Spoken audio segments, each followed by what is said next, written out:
रात 2 बजे मेरी बहू को क्या होता था। दोस्तों, चैनल को सब्सक्राइब करना मत भूलें। मेरी बहू रोज रात 2 बजे चीखती और रोती।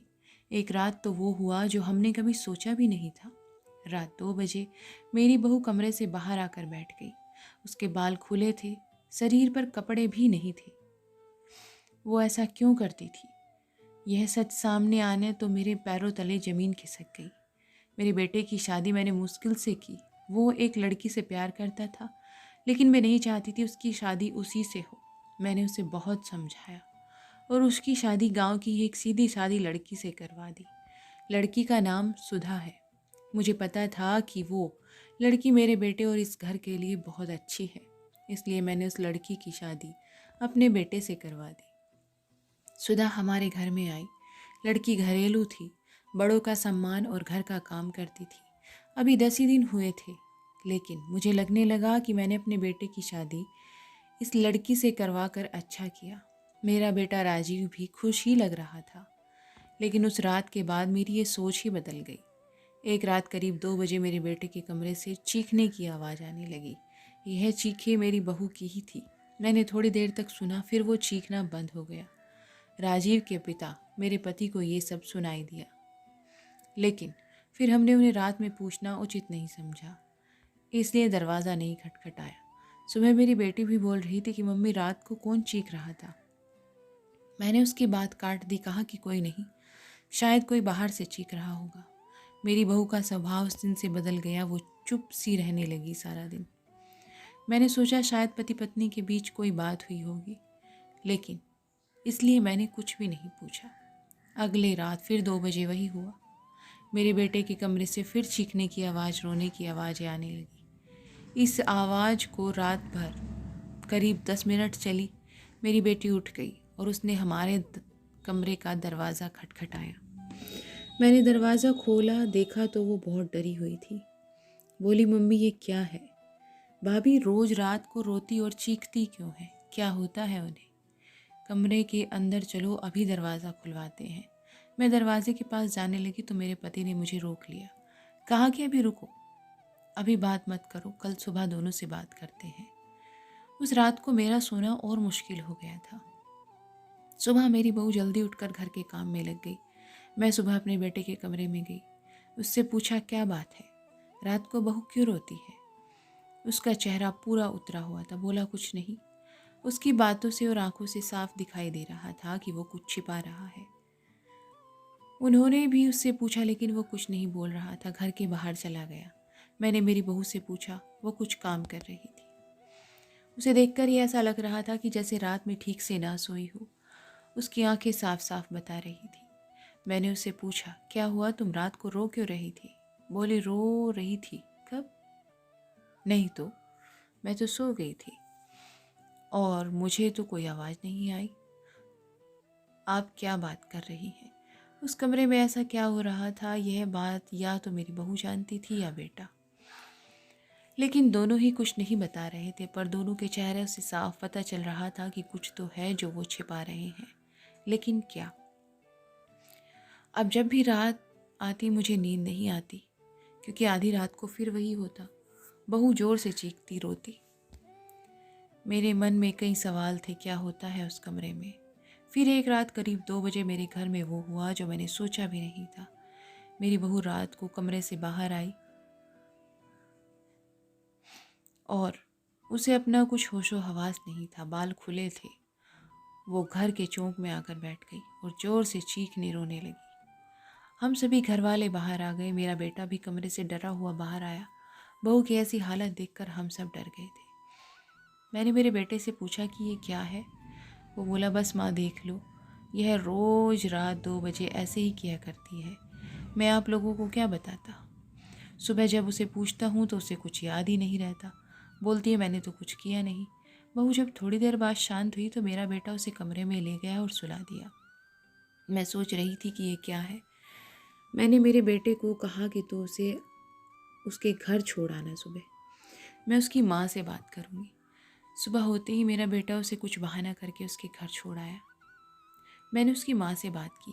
उसकी माँ ने कहा कि ये क्या बोल रही है, मेरी बेटी बिल्कुल भी ऐसा नहीं करती। मैंने जो सोचकर राजीव की शादी उससे की थी वैसा हो नहीं सका। बहू को छोड़े अब 20 दिन हो गए थे। इस दौरान उसके घर से फ़ोन आता रहा लेकिन मैं टालती रही।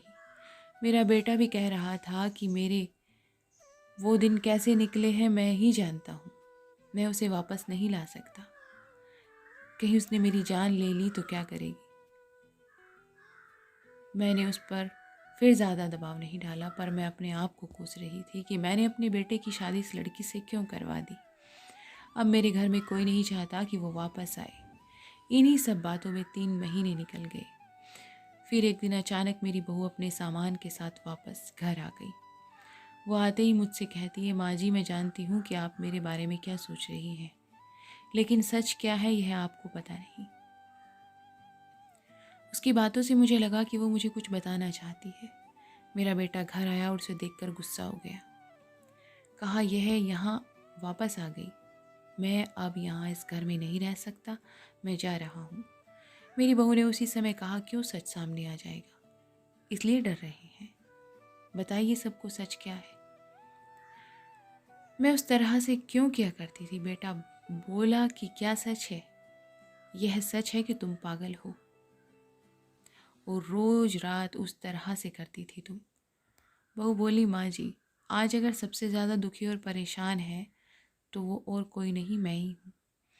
मैंने अपने पति की बात मानी, उस पर विश्वास किया। मैंने कहा तुम क्या कहना चाहती हो। फिर मेरी बहू ने जो बताया उसे सुनकर मेरे पैरों तले ज़मीन ही खिसक गई। वो बोली कि आपके बेटे ने मुझे पहली रात से यह नाटक करने को कहा था, लेकिन मैं नहीं मानी। वो कहते हैं हम दोनों अलग अलग बड़े शहर में जाकर रहेंगे। उनको कहा अगर ऐसे मेरे घर वाले मुझे नहीं छोड़ेंगे, लेकिन तुम इस तरह का नाटक करोगी तो वो डर जाएंगी और फिर हम अलग रहेंगे। पहले मैंने बोला कि हाँ सबके साथ अच्छा है, लेकिन फिर जब वो मुझसे बात नहीं करते थे तो मुझे उनकी बात माननी पड़ी। और फिर मैंने जब सबके सामने नाटक किया तो इन्होंने मुझे घर छोड़ दिया। मुझे आप सभी की नज़रों में पागल और न जाने क्या साबित कर दिया।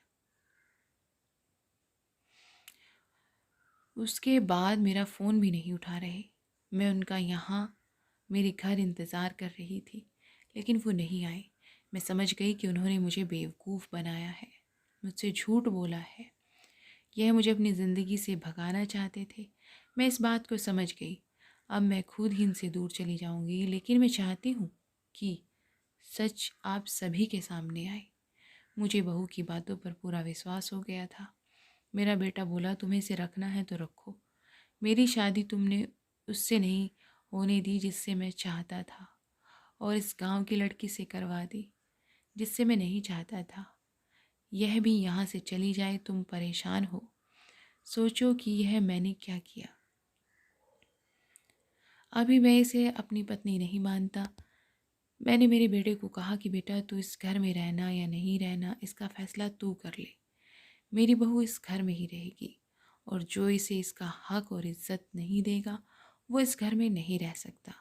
तो इस तरह की साजिश कर सकता है, वो भी सिर्फ अपनी माँ से बदला लेने के लिए। एक भोली भाली लड़की को कुछ भी करने को कह सकता है। पर बेटा ज़रा तू सोच, तूने इसे जो करने को कहा इसने किया। अपने बारे में भी और किसी के बारे में भी कुछ नहीं सोचा, सिर्फ तेरा सोचा। सोच ऐसी पत्नी कहाँ मिलेगी। तू बड़ा अभागा है जो इस लड़की को छोड़ेगा। मैं बहुत खुश थी। मैंने अपने बेटे के लिए हीरा चुना है, लेकिन शायद मेरा बेटा ही उसके लायक नहीं था। मैंने मेरी बहू को प्यार से गले लगाया। मेरा बेटा भी कहीं नहीं गया। थोड़े समय तक ज़रूर नाराज़ रहा, लेकिन मुझे पता था उस लड़की से कोई प्यार किए बिना कैसे रह सकता था। आखिर धीरे धीरे उन दोनों के बीच सब कुछ ठीक होता चला गया। तो दोस्तों आपको ये कहानी कैसी लगी कमेंट्स करके ज़रूर बताएं, और चैनल को सब्सक्राइब करना तो मत भूलें। मिलते हैं ऐसी और नई कहानियों के साथ, तब तक के लिए धन्यवाद।